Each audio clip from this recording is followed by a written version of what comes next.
O Senhor esteja convosco. Proclamação do Evangelho de Jesus Cristo segundo Mateus. Naquele tempo disse Jesus a seus discípulos: Em vosso caminho anunciai, o reino dos céus está próximo. Curai os doentes, ressuscitai os mortos, purificai os leprosos, expulsai os demônios. De graça recebestes, de graça deveis dar. Não leveis ouro nem prata, nem dinheiro em vossos cintos, nem sacola para o caminho, nem duas túnicas, nem sandália, nem bastão, porque o operário tem direito ao seu sustento. Em qualquer cidade ou povoado onde entrardes, informai-vos para saber quem ali seja digno. Hospedai-vos com ele até a vossa partida. Ao entrardes numa casa, saudai-a. Se a casa for digna, desça sobre ela a vossa paz. Se ela não for digna, volte para vós a vossa paz. Se alguém não vos receber, nem escutar a vossa palavra, saí daquela casa ou daquela cidade e sacudi a poeira dos vossos pés. Em verdade vos digo, as cidades de Sodoma e Gomorra serão tratadas com menos dureza do que aquela cidade no dia do juízo. Palavra da salvação.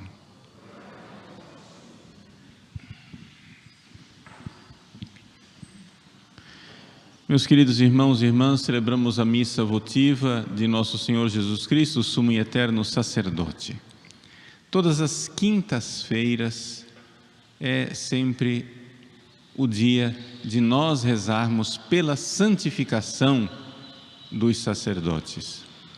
Foi na quinta-feira santa, à noite, que Nosso Senhor Jesus Cristo instituiu o santo sacerdócio católico e nos deu a divina Eucaristia. Esses dois grandes dons do seu coração eucarístico, do seu coração ardente de amor por nós. Esta é a grande herança que nós recebemos de Cristo e que não podemos perder. Mas exatamente por isso, Satanás sabe onde é que está o centro da vida da igreja. O centro da vida da igreja está na Eucaristia. O centro da vida da igreja depende dos sacerdotes. O que seria do mundo sem sacerdotes que celebrassem e ofertassem o santíssimo sacrifício do altar? E é por isso que, se o mundo não dá valor aos sacerdotes, se às vezes até nós fiéis não damos valor aos sacerdotes, o diabo nos ensina uma bela lição. Por quê? Porque ele, querendo destruir a igreja, ataca aos sacerdotes. É como quando nós queremos golpear e destruir o poder do inimigo, da serpente. Quando a gente vai contra uma serpente, o que é que nós fazemos? Até a própria Escritura nos recorda o que se faz com a serpente. Se esmaga a cabeça. É na cabeça que deve ir o golpe, se nós queremos esmagar a serpente. Também Satanás sabe dessa estratégia. E exatamente porque ele quer atingir a igreja, já que a cabeça da igreja, que é nosso Senhor Jesus Cristo, é inatingível, porque está glorioso no céu e Satanás não tem nenhum poder sobre ele. Então ele vem contra aqueles que agem em nome de Cristo, cabeça. O sacerdote age em nome de Cristo, cabeça, porque ele tem poder sobre o corpo de Cristo. Veja, Cristo, que é a cabeça da igreja, é quem tem o poder sobre o seu corpo. É a cabeça quem manda no corpo. Assim, o sacerdote, podendo realizar o santo sacrifício da Eucaristia, ele tem poder sobre o corpo de Cristo. Ele tem um poder, ele recebeu este poder. E por causa do poder que o Padre tem sobre o corpo de Cristo na Eucaristia, é que daí deriva que ele tenha poder sobre os fiéis. Ele tem poder para organizar, mandar, curar, perdoar os pecados, não é?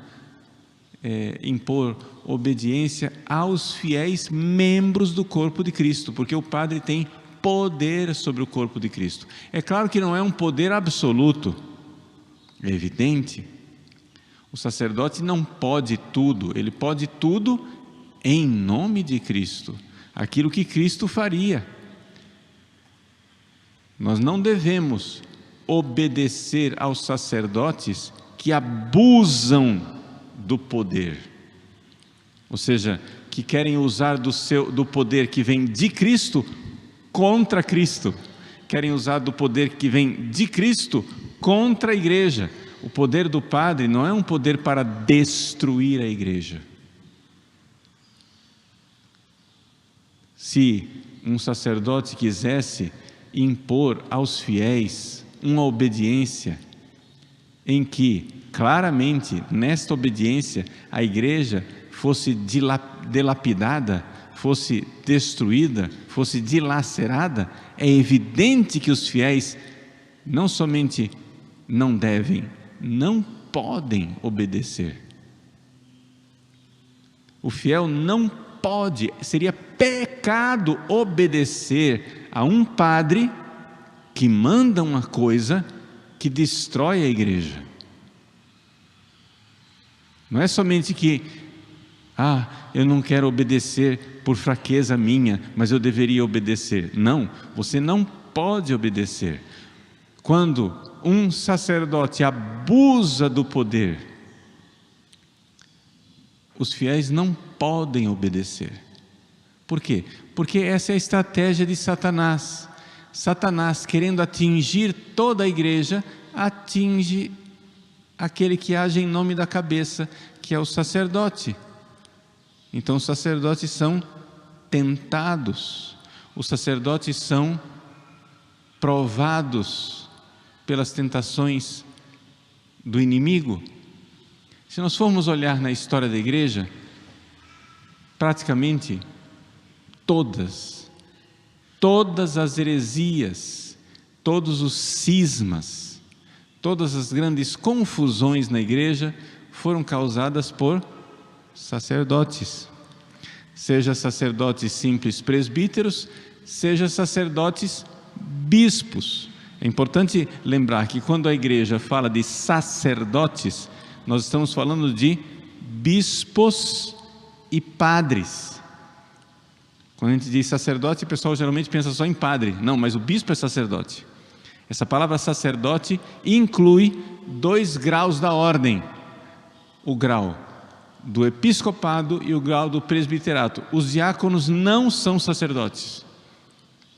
Na linguagem da igreja, com toda clareza, quando nós nos referimos a sacerdotes, nos referimos a bispos e padres. Portanto, essa missa, em honra a nosso Senhor Jesus Cristo, sumo e eterno sacerdote, em que nós intercedemos pela santificação dos sacerdotes, estamos rezando também pelos bispos, não somente pelos presbíteros, não é?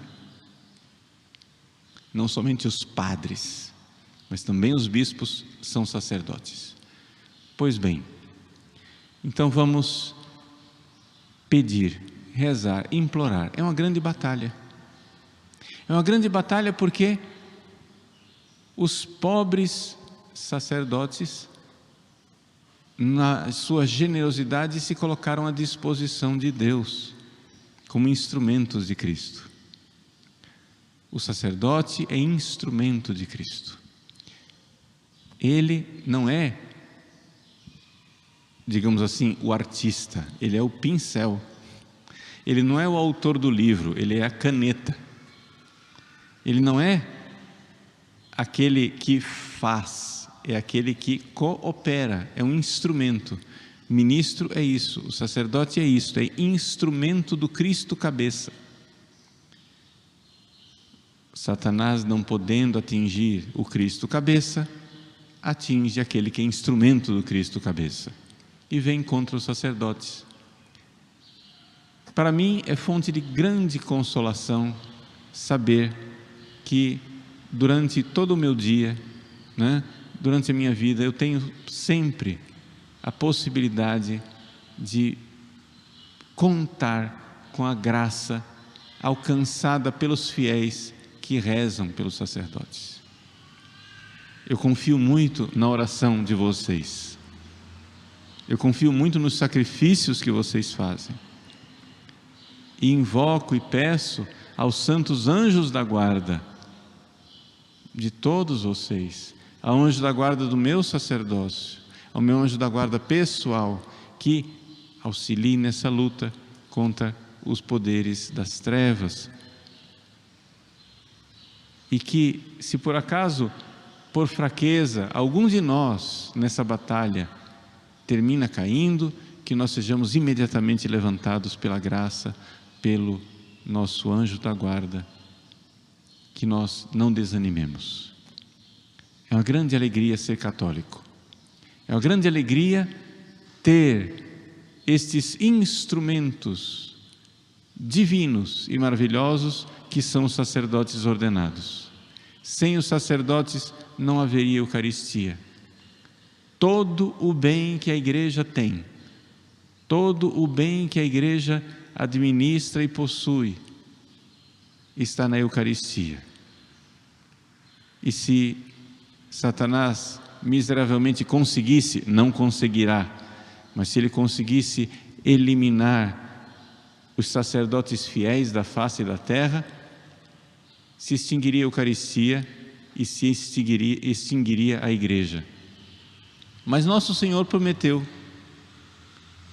as portas do inferno não prevalecerão. Às vezes, olhando para o estado em geral da Igreja, pode ser que alguém fraco na fé fique duvidando e pensando: mas será que as portas do inferno prevalecerão? Será que a Igreja não será extinguida? Meus irmãos, o que pode acontecer é que a Igreja desapareça da percepção dos infiéis, do mundo, que o mundo não perceba mais a existência da Igreja. Que a Igreja vá, como nós costumamos dizer, na linguagem que foi consagrada, que a Igreja vá para as catacumbas. Mas a Igreja nas catacumbas não é a Igreja não existente, é somente a Igreja não percebida pelos ímpios, pelos infiéis. Haverá sempre uma porção que, fiel à fé de nosso Senhor Jesus Cristo, vai com as suas obras, com os seus sofrimentos, com as suas orações, preparando o triunfo. Quando cair a grande Babilônia, e ela cairá, quando finalmente ela for derrotada, e será derrotada, virá o grande aleluia. E no grande aleluia do triunfo, no aleluia final, em que o anjo, voando pelo céu, proclamar: caiu, caiu a grande Babilônia, caiu aquela que prostituía as nações. Então, naquele dia, os pobres miseráveis que viviam escravos da Babilônia virão ao nosso encontro, irão nos agarrar pelas vestes, irão dizer: ensina-nos o caminho da verdade, ensina-nos o caminho de Deus, ensina-nos o caminho do céu. Por enquanto, cabe a nós perseverar, cabe a nós continuar firmes, cabe a nós sofrer sim perseguições, sofrer momentos de angústia, mas nós temos a graça, nós temos nosso Senhor do nosso lado, sumo e eterno sacerdote, sempre vivo a interceder por nós.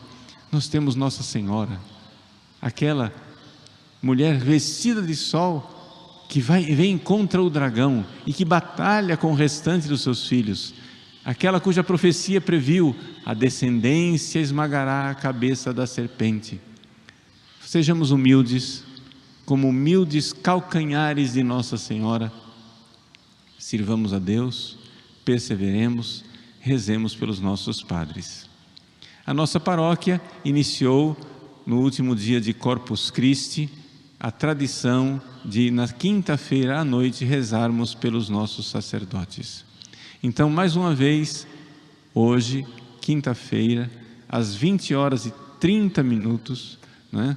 Perdão, às 20 horas, sempre erro o horário, às 20 horas, hoje à noite, nós estaremos aqui reunidos com o Santíssimo exposto para a devoção da Passio Domini, em que nós rezaremos pelas nossas necessidades, pelas necessidades da Igreja no mundo inteiro, em reparação pelos pecados e ofensas cometidos ao Eucarístico Coração de nosso Senhor Jesus Cristo, mas também em intercessão pela santificação dos nossos sacerdotes.